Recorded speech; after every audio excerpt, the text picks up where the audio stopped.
Okay, let's talk about another aspect that's going to determine your marketing success. In fact, it's something that in large part is going to determine what you do and accomplish in life, period. So what am I talking about? Simply your expectations. What do you believe is possible? Possible in your business, possible for you personally? And what do you think deep down is most likely? I mean, it's the possible versus the probable. And it's somewhat different things, but totally interrelated. And both are the elements of your expectations. You know, it always fascinates me how starkly different the expectations can be between two rather similar people. And I mean people that otherwise, you know, one would think of as quite similar in educational levels, resources, similar talents, comparable training or skills and backgrounds, and yet with totally different concepts of the possible. I mean, can you think of some examples? Possibly comparisons between your friends or perhaps between people you know and your own self. But now, I really can't tell you the differences driving the expectations for the particular examples that you may have in mind. Maybe the events in their lives, their childhoods, their successes or their failures, maybe their environments, or maybe it's none of those things.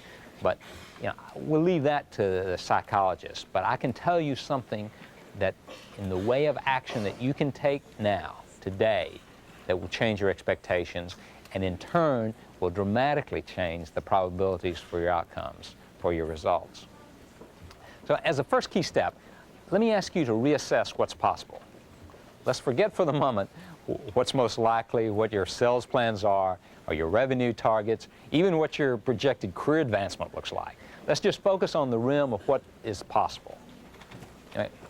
For example, how many of you would agree that under some scenario, it's possible that Apple could double their revenues, double their sales next year? Now, no limitations on how. Maybe it would require buying Dell or Gateway or Netscape or maybe some other acquisitions. But maybe it even would take a bigger company acquiring Apple and then retaining the brand name. I mean, there are a lot of other scenarios that you probably can imagine. Maybe Steve Jobs or Spielberg buys the company and makes a big capital infusion. But the question is this. I mean, is it in the realm of possibilities that they could double their revenues? I would agree it has to be considered possible, even if it doesn't look all that likely right now.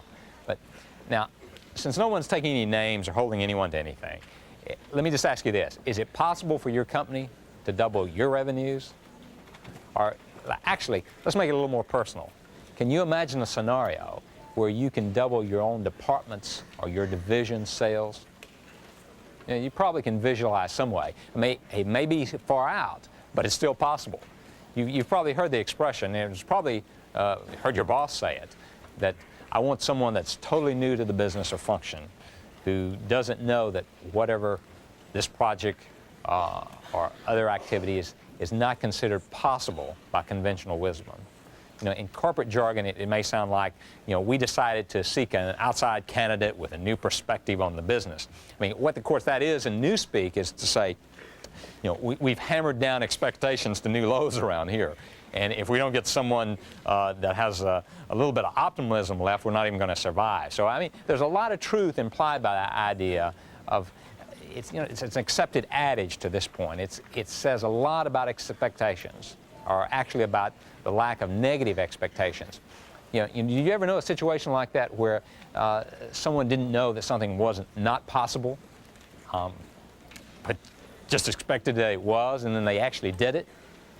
Let me just tell you an instance. In Aetna, in May of 1991, we hired a college student from Chicago as a summer intern for International Finance Department. And Aetna had just bought 3 major international businesses. And suddenly we had gone from being a domestic company with virtually no foreign exchange exposure to a company with over $1 billion of foreign exchange risk. I mean, in short, we had a potential problem. One thing, we needed a computer system immediately to handle the currency trading, the hedging that was going to be required. And it was rather complex stuff. And it's not what the Aetna systems era usually dealt with. I mean, remember, those were the days in 1981 of the big mainframes, central computer staffs. However, at Aetna, we had a great systems group, and they said, since your project is obviously a priority, we should be able to get to it in a few months, and it should be able to have it up and running for you in 12 to 15 months, probably, if all went well. I mean, does that sound familiar to anyone that's done systems development? But there was one other thing. In terms of estimated cost, it was about $350,000. Now, in terms of current expenses for mainframe computer software as it goes today, that's not really a big expense, I suppose. But in 1981 dollars, it wasn't considered a small number. But the interesting thing was it just happened that in 1981, IBM had just rolled out something called the AT. Now, does anyone remember those? I mean, it's the first hard drive in a computer. Sort of very revolutionary stuff. And there was also a software startup company called Lotus Development. And they had just come out with a product called 1-2-3, as in easy as 1-2-3. So we decided in what seemed like sort of a slightly sadistic idea at the time that we'd simply buy one of these ATs and the software and some utility programs, and then we assigned this college kid the job of developing our foreign exchange system, which, of course, we told him had to be completed by the end of the summer. But you can guess the rest of the story. He spent the first few weeks on the phone with Lotus engineers, the people that had actually just written the software 1-2-3, and he became totally expert in using macros. And then he worked 15 hours per day for the remainder of the summer and actually completed the system, much to everyone's surprise, obviously, in the computer department. But this was a functioning, usable system. And the interesting point is this experience totally changed his concept of what was possible. It reset his expectations, in fact, in every job since then. That intern is now the managing director of Bankers Trust Company in New York. So I would say this: rethink what is possible and what your assessment is of the probable. I mean, essentially, your expectations will change. In short, what you believe will likely happen. I mean, it really comes down to believing. What do you believe is possible? Possible for you, possible for your organizations. Yeah, for a number of years, I was at Pepsi-Cola, and it was the 1980s, and the cola wars were raging. New Coke had been introduced, and it pretty quickly flopped, and Pepsi was sponsoring Michael Jackson. In fact, we had managed to catch his hair on fire as we were trying to create one of his action commercials. But it was an interesting place to work, and it was a lot of fun at times, but it was also a very intense place. And I know that a lot of you have worked in consumer product companies or other places with similar environments. But at Pepsi there was a curious phenomenon. I observed it in other people, but most importantly for me, I observed it myself. Everyone was expected to succeed. I mean, it was just assumed that the person that assigned a task or a project, a sales goal, an ad campaign, financing, whatever, would succeed. And in fact, Pepsi, it was required. But that's not really the interesting part. The most notable thing was that people there did succeed. Whatever it took, people met the expectations. Every month and every year, the bar was raised.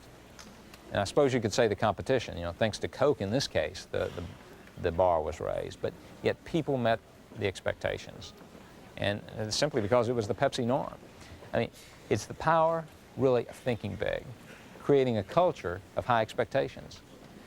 You usually get what you expect. I mean, that's an old idea. Whether you think you can or you think you can't, you're still right. Most people do not want to fail. But let's talk about an environment that doesn't create high expectations. Remember, unfortunately, there are a lot of people, a lot of organizations, no big goals, no aspirations, really. I mean, well, maybe they have expectations for failure even for themselves. And, they may very well have the same view for you if you ask them. Or a lot of times you don't even have to ask. They'll tell you whether you want to know or not. But let me just ask you, how many of you were in a family where you were the only person that attended college? Your immediate family, your parents, your brothers, sisters, whatever, did not go to college for whatever reason. Did you at times get some signals, some little hints that others had some doubts you'd make it? People may have expected you wouldn't succeed and that you shouldn't even try. I'm not necessarily faulting them, but it's very revealing about expectations. If you grew up in an environment where college was the norm, probabilities were much higher, statistically, that you'd go to college. No surprise there, huh? Environment and background sometimes set our expectations. And I suppose in some perverse way, at times there's something to be said for working in an environment where expectations are low. You know, our political spin doctors are always trying to manage down public expectations so that, you know, any small accomplishment will exceed the expectations. But others may influence our expectations, whether it's positively or negatively. But that's one good reason to try to be around people with high expectations for themselves and positive views for others. You know, however, the point is, others don't have to set our expectations or goals. That's solely up to you to decide. You know, just because another person in your company or your family, you know, whatever your world, hasn't or can't or won't set a particular target, it doesn't have to be a reason for you. You can expect a very different outcome if you choose to, really, if you choose to.